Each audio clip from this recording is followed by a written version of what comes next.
Hello दोस्तों। Good evening, नमस्कार। आप सभी का एक बार फिर से बहुत बहुत स्वागत है आप सभी के अपने यूट्यूब चैनल परीक्षा की शिक्षा में। उम्मीद करता हूँ, आशा करता हूँ कि आप सभी जो होंगे स्वस्थ होंगे, कुशल मंगल होंगे, अपनी तैयारी जो अच्छे और बढ़िया तरीके से कर रहे होंगे। तो जो भी क्लास में फर्स्ट टाइम आए हैं, पहली बार आए हैं, नए हैं, उन सभी को पता है हमारे साथ आपकी जो है बीएड इंटर्नशिप 2026 यानी कि बीएड कोर्स पीछे 2026 की आपकी तैयारी साथ रेगुलर बेसिस पर जो डेली करवाई जा रही है। तो जिसे भी तैयारी पूरी करनी है, कंप्लीट करनी है, चैनल को सब्सक्राइब कर लीजिएगा, ठीक है। क्लास का समय इंपॉर्टेंट है। जीके जीएस की क्लास जो है सुबह 10 बजे, रीजनिंग की क्लास जो है दोपहर को 1 बजे, हिंदी की जो क्लास है शाम को 7 बजे आप सभी को देखने को मिलती है। इसी टाइम पर क्लास है, आपको जुड़ के अपनी तैयारी को पूरा और कंप्लीट करना है, ठीक है। नीचे डिस्क्रिप्शन आ चुका है, इंस्टाग्राम टेलीग्राम का लिंक मिलेगा, तो आप इंस्टाग्राम पे फॉलो कर लेंगे, टेलीग्राम चैनल को ज्वाइन करेंगे। टेलीग्राम चैनल पर क्या है, डेली बेसिस पे क्लास का अपडेट और पीडीएफ जो है क्लास का आपको यहाँ पे फ्री मिलेगा, ठीक है। तो इतना आप लोग कर लीजिएगा। चलेंगे क्लास स्टार्ट करेंगे बिना किसी देरी के। एक एक क्वेश्चन आपके एग्जाम के लिए बहुत इंपॉर्टेंट है, ध्यान से एक एक क्वेश्चन को देखिएगा, समझिएगा और उसको उत्तर देने की कोशिश करते हुए आगे बढ़िएगा, ठीक है। चलिए, क्लास स्टार्ट करने से पहले जिसने अभी तक क्लास को लाइक नहीं किया लाइक करेंगे, शेयर नहीं किया शेयर करेंगे। बाकी जिसने अभी तक चैनल को सब्सक्राइब नहीं किया वो क्या कहेंगे, चैनल को सब्सक्राइब करेंगे साथ में, ठीक है। चलिए, पहला क्वेश्चन आपका दिया गया, साहित्यिक अपभ्रंश को पुरानी हिंदी किसने कहा था? बताइए, साहित्यिक अपभ्रंश को पुरानी हिंदी किसने कहा था, ठीक है। साहित्यिक अपभ्रंश को पुरानी हिंदी किसने कहा था? तो आपका राइट आंसर हो जाएगा आचार्य रामचंद्र शुक्ल ने, ठीक है। ऑप्शन नंबर हमारा ये वाला राइट आंसर होगा, ठीक है। क्लियर सभी को इसके बारे में? चलिए, साहित्यिक अपभ्रंश को पुरानी हिंदी जो है आचार्य रामचंद्र शुक्ल ने कहा था। अहेतुकी का शुद्ध रूप क्या होगा? बताइए, अहेतुकी का शुद्ध रूप क्या होगा? तो अहेतुकी का शुद्ध रूप आपका अहेतुकी अहेतुकी हो जाएगा, ठीक है। अहेतुकी का शुद्ध रूप आपका अहेतुकी होगा, ठीक है। अहेतुकी। तो ऑप्शन नंबर बी हमारा राइट आंसर होगा साथियों, ठीक है। क्लियर है? चलिए, अगला प्रश्न देखेंगे, आपका है 53 नंबर। निम्नलिखित में से वर्तनी की दृष्टि से शुद्ध शब्द का चयन कीजिए, ठीक है। वर्तनी की दृष्टि से शुद्ध शब्द कौन सा हो जाएगा? तो वर्तनी की दृष्टि से शुद्ध शब्द आपका पूजनीय। ऑप्शन नंबर हमारा ए जो दिया गया साथियों, आपका राइट आंसर होगा, ठीक है। वर्तनी की दृष्टि से शुद्ध शब्द हमारा जो है पूजनीय आएगा। ऑप्शन नंबर ए हमारा सही उत्तर होगा, ठीक है। क्लियर सभी को? चलिए, वर्तनी की दृष्टि से शुद्ध शब्द हमारा पूजनीय हो जाएगा। अगला प्रश्न है साथियों, आपका है 54 नंबर। कौन सी वर्तनी हमारी ठीक है इसमें से? रचयिता। रचयिता की वर्तनी मतलब रचयिता की वर्तनी जो दी गई है, कौन सी शुद्ध है? ऑप्शन नंबर सी वाली साथियों, ठीक है। बताइए, क्लियर है ना सभी को? ज्यादा तेज जा रहे होंगे या ज्यादा फास्ट होंगे तो आप लोग हमें जो है बीच में टोक सकते हैं, ठीक है। 55 नंबर, डॉक्टर शब्द की आ ध्वनि किस भाषा से आई है? डॉक्टर। डॉक्टर। डॉक्टर में और ध्वनि जो है किस भाषा से आई है? फ्रेंच से आई है, जर्मन से आई है, रूस से आई है या अंग्रेजी से आई है? कहाँ से आई है?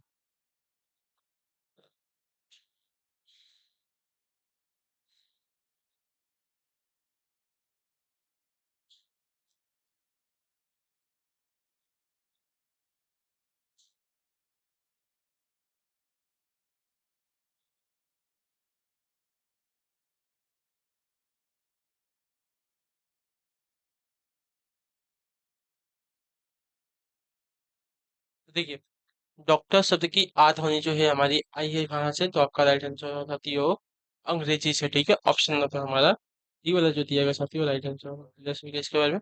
चलिए, अगला प्रश्न है साथियों 56 नंबर। निम्नलिखित में से अस्पर्श व्यंजन कौन सा है? ठीक है, अस्पर्श व्यंजन कौन सा हो जाएगा इसमें से, वो बताइए। उत्तर दीजिए, स्पर्श व्यंजन कौन सा हो जाएगा, तो ठीक है। चलिए,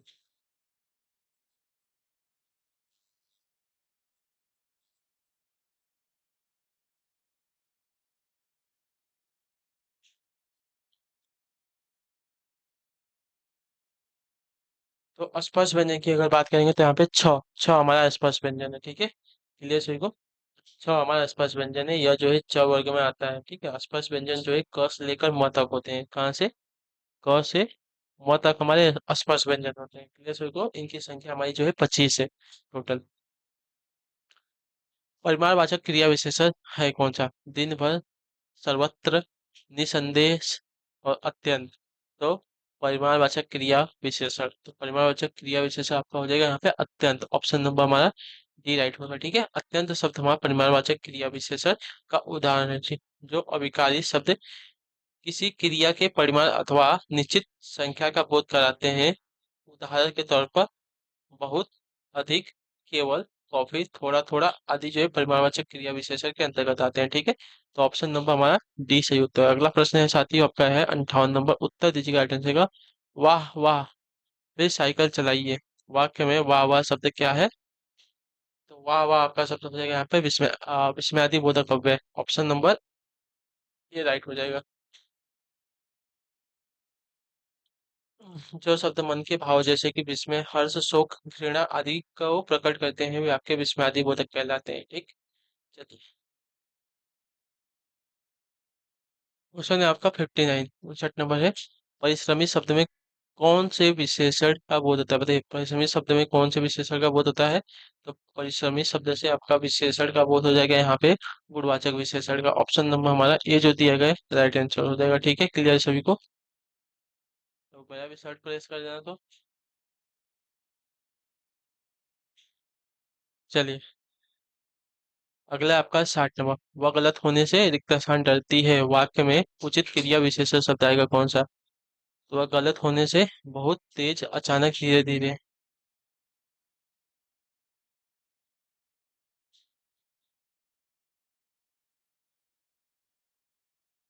बाहर होगा, बाहर देख धोई होगी। चलिए, वह गलत होने से क्या होता है? तो गलत होने से बहुत आ जाएगा। ठीक है, क्रिया विशेषण जो आपका हो जाएगा बहुत आएगा यहाँ पे डरती है। ठीक, क्लियर सही को? बहुत जो है परिमाणवाचक क्रिया विशेषण शब्द है। ठीक है, तेज, धीरे धीरे रीतिवाचक क्रिया विशेषण हो जाएंगे, तथा अचानक में भूल आपकी क्रिया विशेषण हो जाएगी। ठीक है, चलिए 61 है, 61 नंबर। सभी श्रोता यथा स्थान बैठे थे, व्याकरण की दृष्टि से इस वाक्य में रेखांकित पदयात्री की यथा स्थान क्या है? ठीक है, तो यथा स्थान अगर देखा जाएगा तो आपका अव्यय हो जाएगा। ऑप्शन नंबर ए हमारा राइट आंसर हो। ठीक है, सभी श्रोता जो है यथा स्थान बैठे थे, व्याकरण की दृष्टि से यथ- अ, यथा स्थान जो है हमारा क्या है? तो अव्यय शब्द हो जाएगा। क्लियर सभी को? अव्यय वे शब्द होते हैं जिनमें लिंग, वचन, काल, पुरुष आदि के कारण कोई परिवर्तन नहीं होता। ठीक है, ये शब्द सदा एक ही जैसे ही रहते हैं। ठीक है, चलिए 62 है, 62 नंबर। मूल अकर्मक धातुओं के साथ प्रत्यय जोड़कर बनाई गई क्रिया क्या कहलाती है? बताइए, मूल अकर्मक धातुओं के साथ प्रत्यय जोड़कर बनाई गई क्रिया क्या कहलाती है? तो यह आपकी कहलाती है साथियों साधित सकर्मक धातु। ठीक है, ऑप्शन नंबर सी सही उत्तर होगा इसके लिए। ठीक है, क्लियर सभी को? इसका मूल अकर्मक धातुओं के साथ प्रत्यय जोड़कर बनाई गई क्रिया धातुएं हमारी साधित सकर्मक धातुएं कहलाती है। ठीक है, चलिए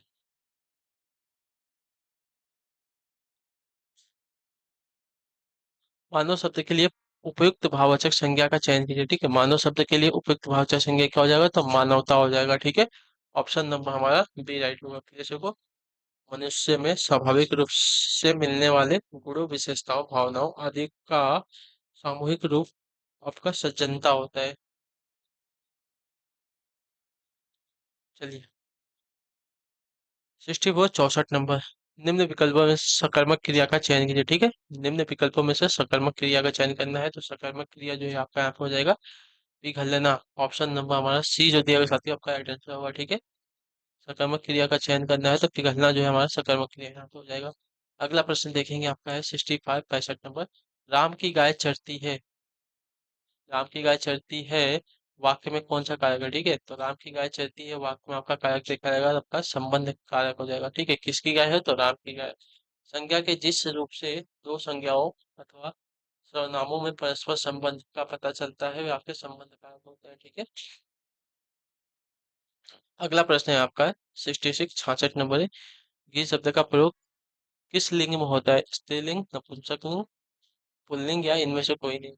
तो घी शब्द का जो उपयोग होता है आपका पुल्लिंग में होता है। ठीक है, ऑप्शन नंबर हमारा सी राइट होगा। क्लियर से को? ये जो है पुल्लिंग की श्रेणी में आता है, जिन संज्ञा से पुरुषो जाति का बोध होता है उन्हें आपका पुल्लिंग कहते हैं। अगला प्रश्न देखें यहाँ पे 67 है, 67 नंबर। उत्तर दिए, निम्नलिखित में से कौन सा शब्द आपका तद्भव है? ठीक है, तद्भव शब्द कौन सा इसमें से? तो तद्भव शब्द का देखा जाएगा यहाँ पे हो जाएगा तीखा। तीखा हमारा तद्भव शब्द है। ऑप्शन नंबर डी राइट होगा। गोमल, हैदरा, पर्यक ये हमारे तत्सम शब्द हो जाएंगे। ठीक है, तीखा हमारा तद्भव शब्द है। अगला प्रश्न है आपका 68 68 नंबर। वत्स शब्द है कैसा? तत्सम शब्द है, तद्भव है, संकर है, देशज है? तो वत्स, वत्स की बात करें तो वत्स हमारा जो है तत्सम शब्द है। ठीक है, ऑप्शन नंबर ए हमारा राइट आंसर होगा। क्लियर।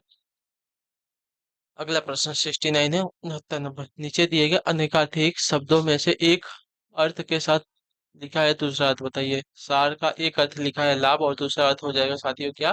तो दूसरा अर्थ हो जाएगा इसका रस। ठीक है, ऑप्शन नंबर बी राइट होगा। क्लियर। देखो, रस सही विकल्प है, क्योंकि सार का अभिप्राय होता है लाभ, तत्व पदार्थ का मुख्य और मूल अंश। ठीक है, प्रेम, काव्य के रस, अर्क और स्वाद। ठीक है।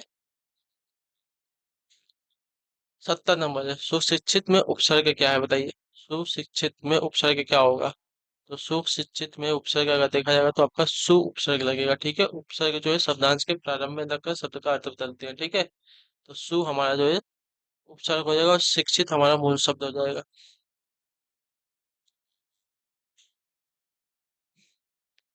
सु का अर्थ होता है अच्छा। ठीक है। अगला प्रश्न है आपका 71। थड़ाक में प्रत्यय कौन सा है? तो प्रत्यय जो है क्या होते हैं? शब्दांश के अंत में लगकर शब्द का अर्थ बदलते हैं। थड़ाक, तो यहाँ पे आपका क्या आ रहा है? आग प्रत्यय आ रहा है। ऑप्शन नंबर बी राइट होगा। ठीक है।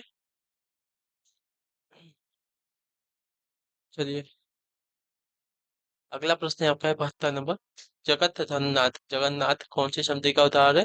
तो देखिए, जगत धननाथ, जगन्नाथ हो रहा है यहाँ पे। ठीक है, तो यहाँ पे आपकी संधि लगी है साथियों, व्यंजन संधि। ऑप्शन नंबर हमारा बी वाला राइट होगा। ठीक है, यहाँ पे क्या हो रहा है? तो यहाँ पे अ और आ मिलकर जो है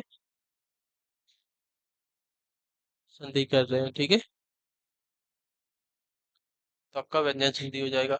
अगला प्रश्न देखा जाएगा आपका है 73। सुधन आगत, स्वागत कौन सी संधि का उदाहरण है? तो यहाँ पे देखिए उ आ रहा है और आ रहा है, अवधित हो रहा है हुआ में। तो यहाँ पे क्या हो जाएगा साथी? यड़ संधि हो जाएगा या गुण संधि होगा, दो में से बताइए। तो यहाँ पे आपकी यड़ संधि हो जाएगी। ऑप्शन नंबर हमारा ए राइट हो जाएगा। ठीक है, क्लियर है।